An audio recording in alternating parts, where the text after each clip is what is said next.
বারবার পাপ করলে কি হবে? নরকে যেতে হবে। তাহলে এখন আপনারা কোথায় আছেন, স্বর্গে না নরকে? কেউ আর বলে না, বলে ওরে বাবা কার কাছে পড়েছি রে, একাদশীর কথা শুনবো, এ তো সব পাপ টাপ সবকে আমাদের একবারে গোষ্ঠী উদ্ধার করে দিচ্ছে, তাই না? আর এটা দরকার আছে, আমি যত নিজেকে পরিষ্কার করতে পারবো তত আমার লাভ হবে, লাভ হবে। আপনি যখন নিজেকে জানতে পেরে যাবেন, সংস্কৃতে একটা কথা বলছে, সংস্কৃতের প্রথম মন্ত্র হচ্ছে আত্মন জানিয়াত। এই জন্য সংস্কৃত জানতে হয়। সংস্কৃতের প্রথম কথা আত্মান জানিয়াত, অর্থাৎ আত্মাকে জানো। সংস্কৃতের প্রথম কথা নিজেকে জানো, অর্থাৎ আত্মাকে জানো। তুমি কে? প্রথম প্রশ্ন তুমি কে? দ্বিতীয় প্রশ্ন তুমি কোথায় ছিলে, কোথায় ছিলে? তৃতীয় প্রশ্ন এখানে কেন এসেছো? মজা আছে এভাবে প্রোগ্রাম হলে। হ্যাঁ, এগুলো না হলে তো আনন্দ পাবেন না। সংসারে বলছে না, সংসারে আমাদের রামকৃষ্ণ পরমহংসদেব বলছে সংসারে থাকবেন প্যাকাল মাছের মতো, পাকে আছেন অথচ তার গায়ে পাক লাগবে না। আপনি সংসারে থাকবেন, সংসার ধর্ম বড় ধর্ম, সংসার না করে কেউ শান্তি পায়নি। ভগবান দেখুন, রামচন্দ্র কি সংসার করছে তো, স্বয়ং শ্রীকৃষ্ণ ভগবান সংসার করেছে, আমার নারায়ণ শিব সবাই। সংসার ধর্ম বড় ধর্ম, এর থেকে কোনো রেহাই নেই, করতেই হবে। কিন্তু রামকৃষ্ণ কি সুন্দর করে বলেছেন যে প্যাকাল মাছের মতো সংসারে থাকবে, সংসারের কাজ করবে, কিন্তু গায়ে মায়াটাকে সরিয়ে দিতে হবে।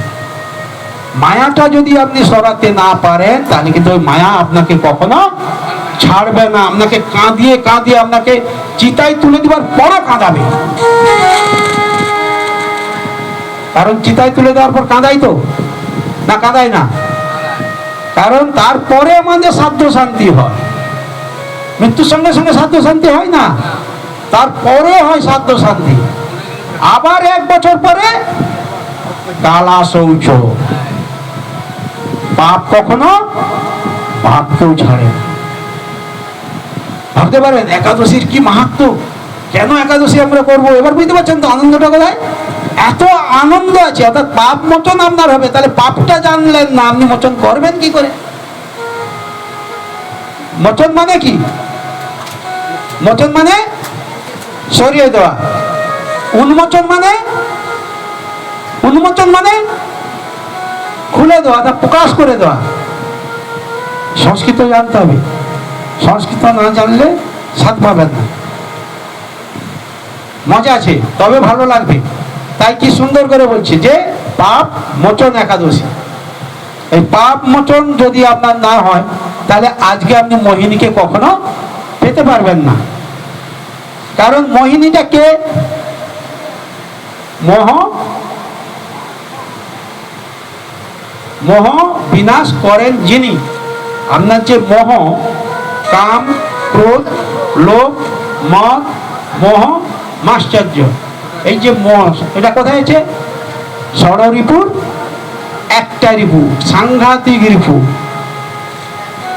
তাই না? কাম, ক্রোধ, লোভ, বলুন পরপর বলুন। মোহ, মাশ্চর্য, এই 6টি রিপু কি করছে? আমাদের শরীরের ভিতরে সবসময় আমাদের শত্রু হয়ে আছে। পাড়ার ও আমার শত্রু নয়, কারণ ও আমার শত্রু, ওকে আমি বন্ধু করতে পারবো। কিন্তু আমার যদি লোভ আমাকে বারবার বারবার পেয়ে বসে, আমি কিন্তু ওকে কখনোই বন্ধু করতে পারবো না। তাই আগে এটাকে আমাকে পরিষ্কার করতে হবে। একাদশী এটাই দেখাচ্ছে যে মোহিনী একাদশী, আপনি আপনার মোহ এখনো রয়ে গেছে। কেন? আপনি বিজয়ী হয়েছেন, পাপ মোচন করেছেন, কিন্তু আপনার এখন মোহ আছে। তার প্রমাণ কি জানেন? অর্জুন যখন আমাদের যুদ্ধে জয়লাভ করার পর ভগবান শ্রীকৃষ্ণকে বলছে, ভগবান বলছে অর্জুন তোমাকে খুব বিমর্ষ লাগছে, আজকে কি চিন্তা করছো? অর্জুন বললেন যে আমি ভগবান মনে অনেক পাপ করে ফেলেছি, এত হত্যা করেছি, এত তো রক্ত বন্যা বইয়ে দিয়েছি না, তাহলে অত মানুষকে আমি মেরেছি, সেটা একটা পাপ। বলছে আমি এই পাপ থেকে উদ্ধার হতে চাই। ভগবান বললেন বাহ, খুব ভালো, তা কিভাবে তুমি উদ্ধার হতে চাও? না, আমি একটু গঙ্গা স্নান করব। বৈতরণী গঙ্গা, তাই তো, গঙ্গায় স্নান করলে আমরা বলি কি আমাদের সব পাপ ধুয়ে মুছে পরিষ্কার হয়ে যায়।